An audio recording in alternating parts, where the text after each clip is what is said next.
Alright, we're back with some real estate tips with Team Ruggles. We are part of Atlanta Communities in Cartersville, Georgia. And today, I'm basically going to talk about reducing out-of-pocket closing costs. Alright, so there are some strategies that you can do. And again, it's by Team Ruggles with Atlanta Communities. So what are closing costs? Closing costs are, it's the money that you're going to have to come up with at the closing table. All right, so when you're going to sign all the papers, this is the money that is going to be needed at closing. All right, it's usually averaging between 2 and 5%, but when I calculate it out, I usually go 4. That just makes things a little bit on the better side sometimes. So when I go to average it out for a client, that's what I'll usually do. What are some things that we can do to reduce the closing costs? We've talked about Georgia Dream home ownership. You can get up to $10,000, but if you're like a government employee or doctors, nurses, or the teachers, firemen, policemen, those people can get up to $12,500. All right, so that would go towards your closing costs. Now, it is a loan; you will have to repay it, but you only repay it when you either sell the home, refinance the home, or let's say you move out of this house, get into another house, and you rent that house out. It's no longer your primary residence. When it's no longer your primary residence, then you will need to repay the loan as well. So, seller concessions. These are things that you can ask the seller for. Can you pay some of the closing costs? Usually you do an amount, all right? Can you pay $5,000 towards closing? So forth, all right? Some of your limits, okay? Conventional is up to 3% that they can. FHA, USDA is up to 6%. VA is up to 4%. And this can help cover some of the closing costs or the things involved in closing costs. All right. Another way to strategize this, if you do not have the money, let's say you need $5,000 in more in closing costs that you don't have and you can't come out of pocket, and the seller does not want to pay any closing costs, you can always go up, let's say $5,000 in the listing price, and then they would put towards that closing $5,000. And basically, you're going to be paying a little bit more per month, but it's not usually that much more per thousand in your monthly payments. All right? So that's another way to get around it if you're strapped for cash at closing.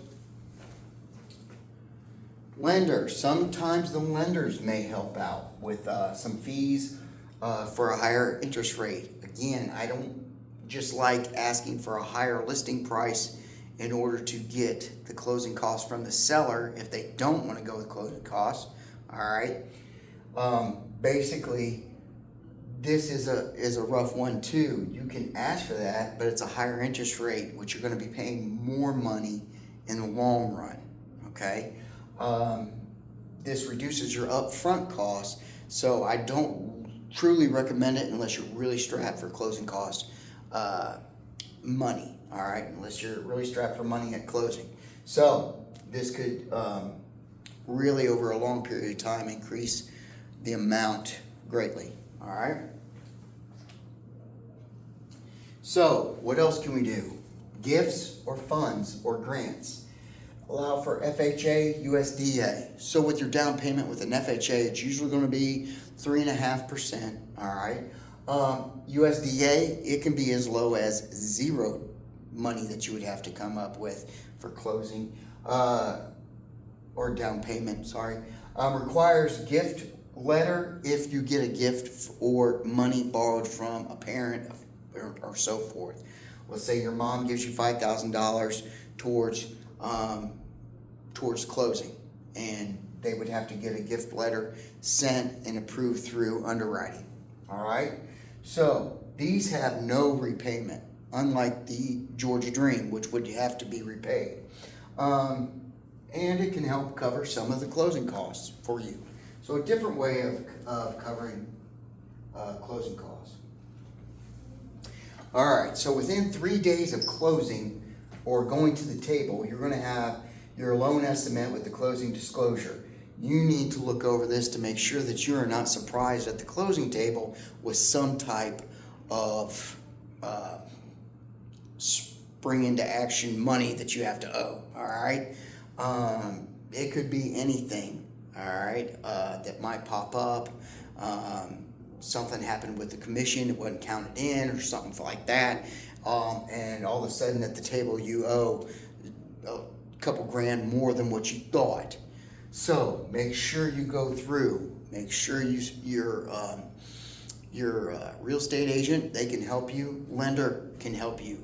If you have any questions, as well or as for going through and making sure that there's going to be no surprises at the closing table, because you really don't want that.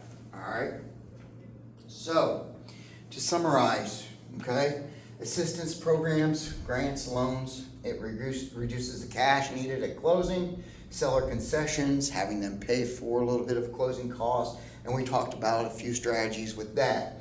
Lender credits, lower cash up front, but it may cost you more in the long run. Don't really recommend that unless you're really strapped for cash. Fee negotiation, going through the lender. The lender usually uses the appraisers and so forth that they've been using for a while, but you can always ask them to shop around. Gift funds, like from your mother or father or parents, exactly.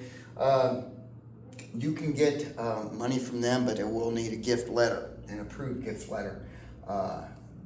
There's disclosure review. So once you get all that you are going to owe at the closing, which is 3 days, okay, before, you need to go through and make sure that there are going to be no surprises for your loans, all right, or for your payment at the table. Sorry. All right, so here's my thing. You need to work with experienced agents and lenders. All right, agents can refer you to their lenders that they use, 1 or 2 different lenders, but you can always shop around for lenders that are going to benefit you more, maybe possibly have different strategies or something that they can do to help you reduce closing costs. All right, so shop around for the lenders. Make sure you're working with experienced agents. All right, so the tips, real estate tips. I hope this has helped people out. It's coming from Team Ruggles. Our number is 770-881-0660 or 770-548-7319. It's with Atlanta Communities. We are serving Bartow, Floyd, and Gordon counties, all right, in Georgia. And the office number for Atlanta Communities is 770-240-2000. You can go to the directory and get a hold of us that way as well. Hopefully this has helped you out. If you're watching this on YouTube, please give me a like and subscribe. There will be more tips coming out. If this helped you, the others should help you as well, especially if you're looking to buy or even sell your home. And of course, if you're moving to the Cartersville area or moving out of the Cartersville area, be sure to give us a call because we can help you out. All right, appreciate it. Thank you.